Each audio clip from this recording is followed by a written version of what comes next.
జీవితం అంతా కష్టపడి సంపాదించిన సొమ్ములోంచి పెన్షన్ రూపంలో దాచుకున్న సొమ్ము చేతికి అందకుండా పోతుండడంతో తెలంగాణలో రిటైర్డ్ గవర్నమెంట్ ఎంప్లాయీస్ పరిస్థితి దారుణంగా తయారైంది. 30 ఏళ్లకు పైగా సర్వీస్ చేసి రకరకాల ఇబ్బందులు పడి జీవిత చరమాంకంలో కాస్త ప్రశాంతంగా బతుకుదామనుకుంటే వాళ్ళని ట్రెజరీల చుట్టూ, ఆఫీసుల చుట్టూ, కోర్టుల చుట్టూ తిప్పుతుంది గవర్నమెంట్. పిల్లల పెళ్లిళ్ళు చేసేసి అప్పో సప్పో ఉంటే తీర్చుకొని ఒక చిన్న ఇల్లు కట్టుకొని అండ్ల ప్రశాంతంగా బతకాలనేది ఒక సగటు ఎంప్లాయీ కళ.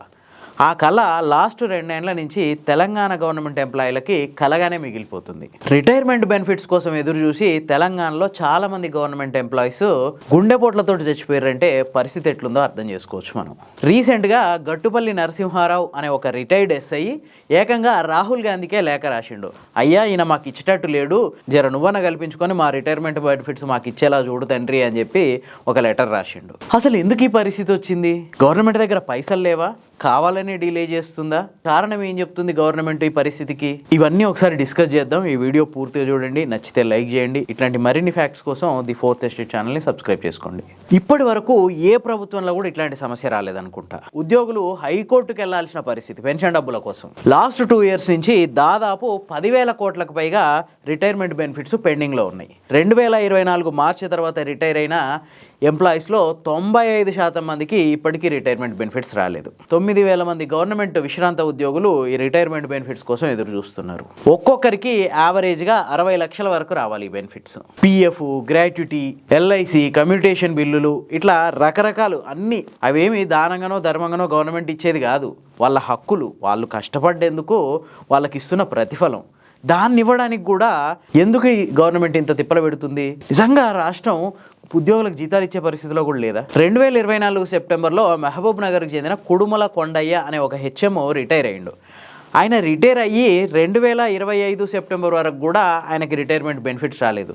దాంతో ఆయన హార్ట్ స్ట్రోక్ వచ్చి హాస్పిటల్లో పడ్డాడు. హాస్పిటల్ బెడ్ నుంచి కూడా సీఎం రేవంత్ రెడ్డిని రిక్వెస్ట్ చేసిండు, అయ్యా నా రిటైర్మెంట్ బెనిఫిట్స్ ఇప్పించండి అని.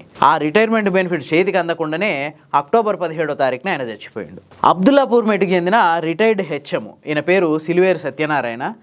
7-8 నెలలు కాళ్ళకు చెప్పులు అరిగేటట్టు ఆఫీసుల చుట్టూ, ట్రెజరీ చుట్టూ మొత్తం తిరిగి ఎవడు రెస్పాండ్ కాకపోవడంతో ఏం చేయాలో తెలియక మనస్తాపంతో ఇల్లు వదిలిపెట్టిపోయిండు.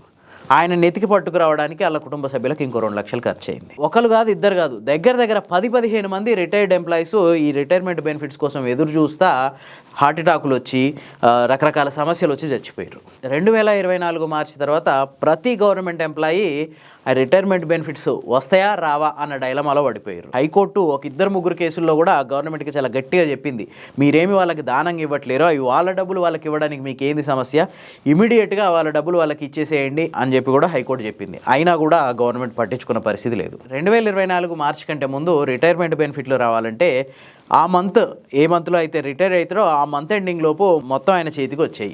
కొన్ని విషయాల్లో 5 నెలల వరకు పట్టిన సందర్భాలు కూడా ఉన్నాయి. కొద్దిమంది రకరకాల సమస్యల వల్ల కోర్టులకు వెళ్ళి సాధించుకున్న వాళ్ళు కూడా ఉన్నారు. కానీ మొత్తం మూకుంపడిగా అందరివి ఇట్లా సంవత్సరాల తరబడి పెండింగ్లో ఉండడం అయితే ఇదే ఫస్ట్ టైం అనుకుంటా. ఇదేమి నేను చెప్తున్న ముచ్చట కూడా కాదు, ఈవెన్ కాగ్ రిపోర్ట్ కూడా ఇదే విషయం చెప్పింది. తెలంగాణలో ఒక గవర్నమెంట్ ఎంప్లాయీ రిటైర్ అయితే 2024 తర్వాత అతన్ని రిటైర్మెంట్ బెనిఫిట్స్ రావడానికి మినిమం 15 నెలల టైం పడుతుంది అని చెప్పింది. దీన్ని గవర్నమెంట్ ఒప్పుకుంటూనే ఎందుకు లేట్ అవుతుంది అనే విషయానికి కొన్ని కారణాలు చెప్పింది. ట్రెజరీ యాన్యువల్ రిపోర్ట్లో గవర్నమెంట్ మెన్షన్ చేసిన విషయాలు ఏంటంటే, ట్రెజరీలో తగినంత మంది ఉద్యోగులు లేరు, అట్లాగే ఈ డేటా ఎంట్రీలో తప్పులు నమోదవుతున్నాయి, దీనివల్ల లేట్ అవుతుంది.